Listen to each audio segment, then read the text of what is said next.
Hello friends, स्वागत है आप सभी का अपने चैनल द एग्जाम तक पे। फ्रेंड, आज के इस वीडियो में हम लोग सीटेट एवं टीटेट से संबंधित सामान्य ज्ञान के प्रश्न को कवर करने वाले हैं। इसमें सारे प्रश्न जो है मोस्ट इम्पोर्टेंट है और ये एमसी टेस्ट सीरीज है। इसमें सभी प्रश्न जो होंगे मोस्ट इम्पोर्टेंट होंगे। अगर आप सीटेट की तैयारी कर रहे हैं 2024 की, तो आप लोग जो है इस वीडियो को ज़रूर देखिएगा। या फिर आप सीटेट की तैयारी कर रहे हैं या फिर करने वाले हैं, तो आप लोग ये जो वीडियो है इसे ज़रूर देख लीजिएगा। तो चलिए फ्रेंड, आज की वीडियो को स्टार्ट करते हैं। आज का पहला प्रश्न है कि वह अवस्था जब बच्चे तार्किक रूप से वस्तुओं व घटनाओं के विषय में चिंतन प्रारंभ करता है। ये जो घटना है ये कौन सी घटना है? जब कोई बच्चा तार्किक रूप से वस्तुओं व घटनाओं के विषय में चिंतन करता है, यह जो अवस्था है ये औपचारिक संक्रियात्मक अवस्था है। ऑप्शन ए इसका राइट आंसर हो जाएगा, औपचारिक संक्रियात्मक अवस्था। इसमें जो है बच्चे तार्किक रूप से वस्तुओं व घटनाओं को इसके विषय में जो है चिंतन प्रारंभ करता है। ये जो आप है अच्छे से याद रखिएगा। अगला प्रश्न है कि मन का मानचित्र संबंधित है। मन के मानचित्र की बात करें तो मन का मानचित्र जो है ये बोध बढ़ाने के तकनीक से संबंधित है। अगला प्रश्न है कि मन का मानचित्र संबंधित है। मन के मानचित्र की बात करें तो इसका संबंध जो है मन की क्रियाशीलता पर अनुसंधान से है। ऑप्शन सी इसका राइट आंसर हो जाएगा, मन की क्रियाशीलता पर अनुसंधान से, जो कि मन का मानचित्र संबंधित है। तो आप जो लोग हैं जो इसे ध्यान रखिएगा। अगला प्रश्न है कि विशेष रूप से प्राथमिक स्तर पर विद्यार्थियों को सीखने संबंधित समस्याओं को संबोधित करने का बेहतर तरीका कौन सा है?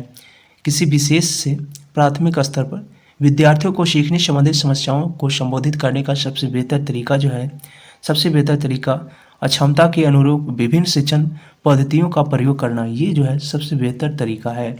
तो ऑप्शन डी इसका राइट आंसर हो जाएगा, अक्षमता के अनुरूप विद्यार्थी शिक्षण पद्धतियों का प्रयोग करता है।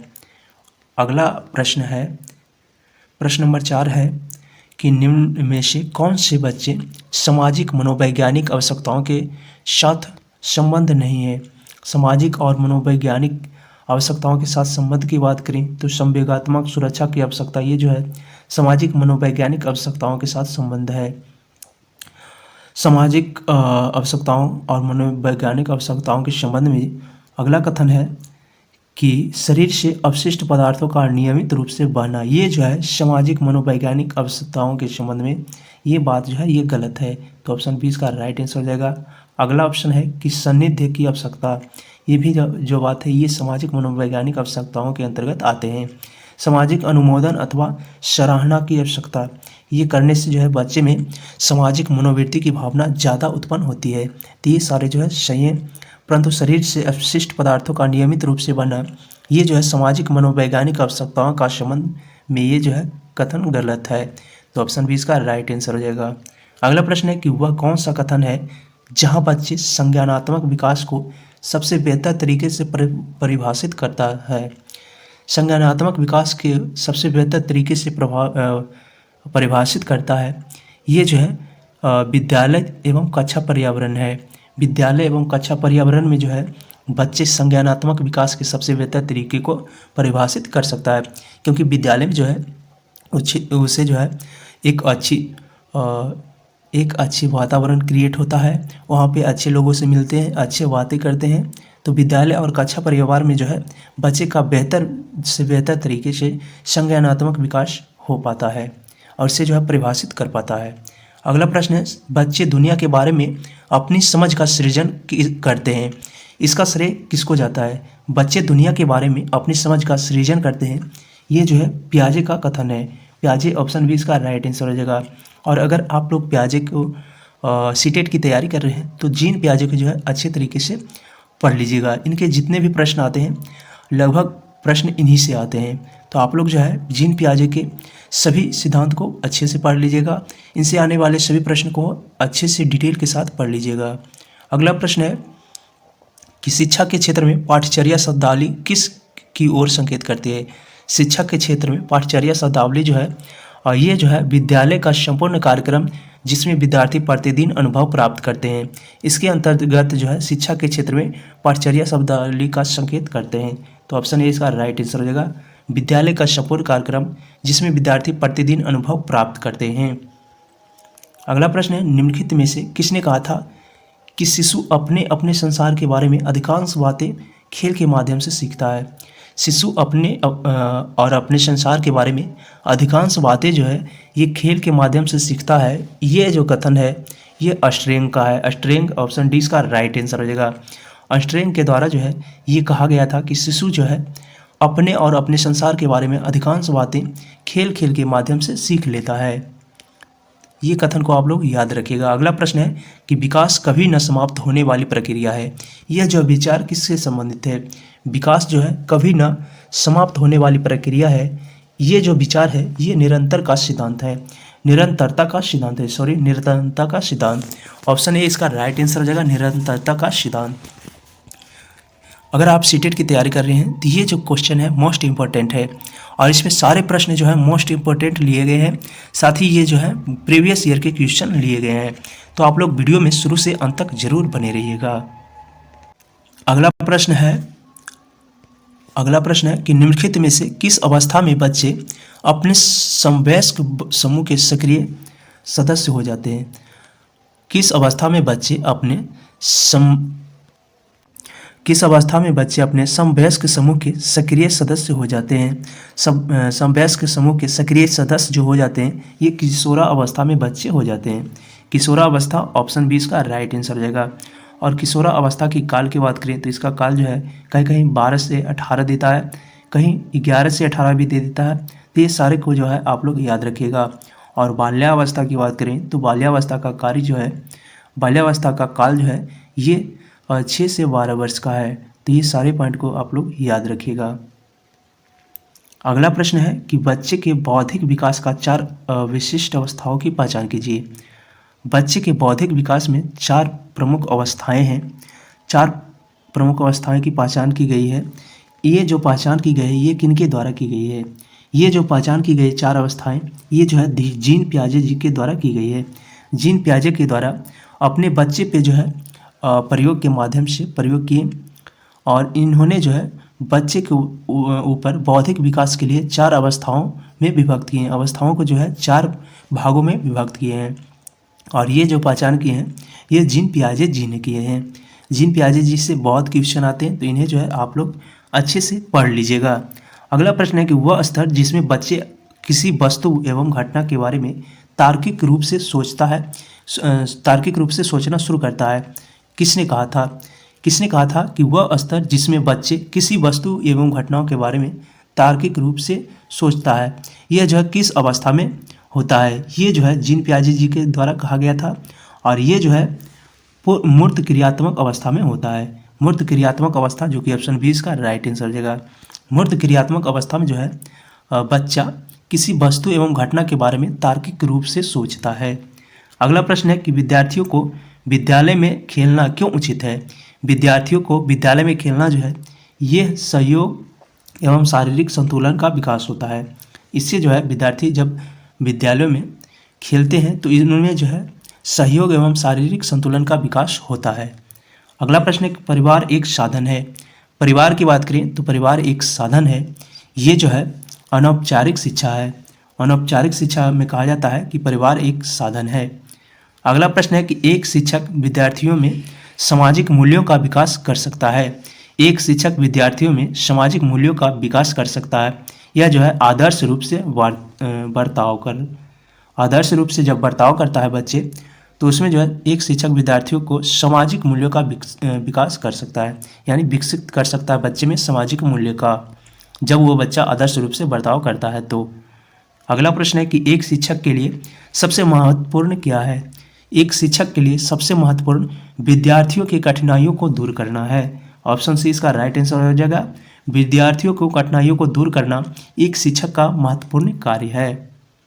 शिक्षक का सबसे बड़ा महत्वपूर्ण कार्य एक किसी भी विद्यार्थी को उसकी कठिनाइयों को दूर करना है। तो आप लोग जो है इस सारे प्रश्न को ध्यान से याद रखिएगा क्योंकि ये जो सारे प्रश्न हैं वो मोस्ट इम्पोर्टेंट है और प्रीवियस ईयर के क्वेश्चन जो है ये रिपीट हो गया है। एक शिक्षक के लिए सबसे महत्वपूर्ण कार्य क्या है? ये जो है विद्यार्थियों की कठिनाइयों को दूर करना है। अगला प्रश्न है कि बचपन एक सांप्रतिक दृष्टिकोण का मान्यता है। बचपन एक सांप्रतिक दृष्टिकोण का मानता है। ये जो है ये बचपन, वृद्धि एवं परिवर्तन की एक अनूठी अवधि है। इस अवधि में जो है बचपन का सांप्रतिक दृष्टिकोण की मान्यता है। बचपन, वृद्धि एवं परिवर्तन की एक अनूठी अवधि है। अगला प्रश्न है कि असंगठित घर से आने वाले बच्चा सबसे अधिक कठिनाइयों का अनुभव करेगा। असंगठित घर से आने वाले बच्चा सबसे अधिक कठिनाइयों का अनुभव कब करेगा? जब जो है स्वतंत्र अध्ययन में रहेगा। जब बच्चे स्वतंत्र अध्ययन करेंगे यानी अपने से अध्ययन करेंगे तो वो जो है असंगठित घर से आने जाने वाला बच्चा सबसे अधिक कठिनाइयों का अनुभव करना पड़ेगा उसको। अगला प्रश्न है चरित्र का विकास होता है। चरित्र के विकास की बात करें तो चरित्र का विकास जो है इच्छा शक्ति द्वारा होता है, नैतिकता द्वारा होता है, बर्ताव एवं व्यवहार द्वारा होता है। ये सभी से जो है बच्चे के चरित्र का विकास होता है। किसी का भी चरित्र का विकास तभी हो पाएगा जब उसकी इच्छा शक्ति द्वारा, नैतिकता द्वारा, बर्ताव एवं व्यवहार जब सारे इनके अच्छे रहेंगे तभी उसका किसी का जो है बच्चे का चरित्र का विकास हो सकता है। तो इनमें से ये सभी जो है ऑप्शन डी इसका राइट आंसर हो जाएगा। अगला प्रश्न है कि शिक्षक का बर्ताव होना चाहिए। शिक्षक के बर्ताव की बात करें तो शिक्षक का बर्ताव जो है एक आदर्शवादी होना चाहिए। आदर्शवादी ऑप्शन सी इसका राइट आंसर हो जाएगा। अगर आपसे ये प्रश्न पूछा जाए कि शिक्षक का बर्ताव कैसा होना चाहिए तो शिक्षक का बर्ताव जो है एक आदर्शवादी होना चाहिए। आदर्शवादी ऑप्शन सी इसका। अगला प्रश्न है कि बालिका शिक्षा को महत्ता देना उचित है, इसका कारण क्या है? पहला कथन कहता है कि बालिकाएं बालकों से अधिक बुद्धिमती होता है। ऐसा बात तो नहीं है कि बालिकाएं बालकों से अगर अधिक रहेगा तो उसे शिक्षा देना महत्ता नहीं समझा जाएगा। अतीत में बालिकाओं को बुरी तरह से विभेदित किया जाता था। अगर विभेदित किया जाता है ये कारण तो नहीं हो सकता। किसी सामाजिक परिवर्तन के नेतृत्व में केवल महिलाएं समर्थ है। किसी सामाजिक परिवर्तन के नेतृत्व में केवल महिलाएं समर्थ हैं यानी बालिकाएं समर्थ है, ये कारण नहीं हो सकता।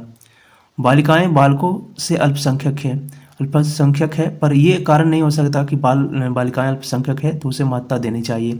परंतु सामाजिक परिवर्तन के नेतृत्व में केवल महिलाएं समर्थ है, इसी कारण है कि बालिका शिक्षा को महत्ता दी गई है।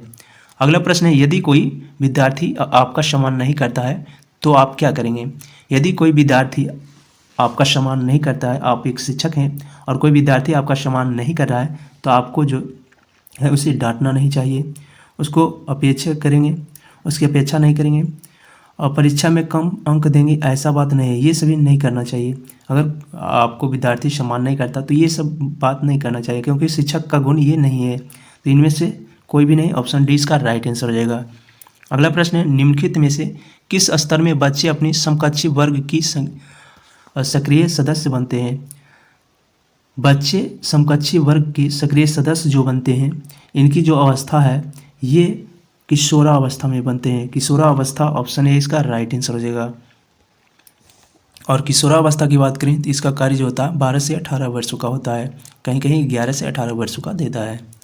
अगला प्रश्न है कि एक सामान्य 12 वर्ष उम्र के बच्चे में सबसे अधिक होना संभव है। एक सामान्य 12 वर्ष के बच्चे में सबसे अधिक जो होना संभव है ये है समकक्षी के अनुमोदन के लिए बेचैनी। अपने समकक्ष के अनुमोदन के लिए वो बेचैन हमेशा रहता है। तो ऑप्शन बी इसका राइट आंसर हो जाएगा, समकक्षी के अनुमोदन के लिए बेचैनी। अगला प्रश्न है किसी विद्यार्थी की सबसे महत्वपूर्ण विशेषता है। किसी भी विद्यार्थी की सबसे महत्वपूर्ण विशेषता क्या है? किसी भी विद्यार्थी की सबसे महत्वपूर्ण विशेषता जो है आज्ञाकारिता होना चाहिए विद्यार्थी, ये जो है उसकी सबसे महत्वपूर्ण विशेषता है। पहला कथन कहता है कि उत्तरदायित्व का अनुभूति, अगर उत्तरदायित्व का अनुभूति होगा तो ये विद्यार्थी विशेष नहीं हो सकता। सहभागिता ये भी विशेष नहीं हो सकता। ईमानदारी भी विशेष नहीं हो सकता। लेकिन अगर वो आज्ञाकारी है तो वो सारी बातों को मानता है, ये जो है महत्वपूर्ण विशेषता है। अगला प्रश्न है कि बुनियादी स्तर पर मातृभाषा में शिक्षा देना बेहतर है, क्योंकि यह अगर बुनियादी स्तर पर मातृभाषा में शिक्षा दी जाती है तो ये बेहतर है, क्योंकि इसमें जो है प्राकृतिक वातावरण में बच्चे को सीखने में सहायता करेगा। जब प्राकृतिक वातावरण में बच्चे सीखेंगे तो जो है उनकी बुनियादी शिक्षा और मातृ शिक्षा में जब शिक्षा दी जाएगी तो बच्चे ज़्यादा डेवलपमेंट करेंगे। तो ऑप्शन बी इसका राइट आंसर हो जाएगा, प्राकृतिक वातावरण में बच्चे को सीखने में सहायता करेगा। जो कि बुनियादी स्तर पर मातृभाषा में शिक्षा देने पे। अगला प्रश्न है कि शिक्षा का उद्देश्य होना चाहिए। शिक्षा का मुख्य उद्देश्य जो होना चाहिए व्यवहार जीवन के लिए विद्यार्थियों को तैयार करना। विद्यार्थियों को उसके व्यवहारिक जीवन के लिए एक बेहतर तैयारी करना ही शिक्षा का मुख्य उद्देश्य होना चाहिए। अगर विद्यार्थी अपने व्यवहारिक जीवन में अच्छे नहीं करें तो शिक्षा का मतलब ये नहीं हुआ।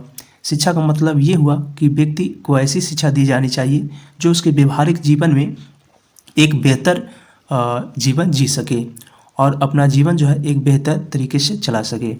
तो उसे जो है व्यवहारिक जीवन के लिए विद्यार्थियों को तैयार करने की शिक्षा देनी चाहिए। ये जो है शिक्षा का उद्देश्य होना चाहिए। अगला प्रश्न है कि खिलौना की आयु कहा जाता है। खिलौनों की आयु की बात करें तो खिलौनों की आयु जो है ये पूर्व बाल्यावस्था को कहा जाता है।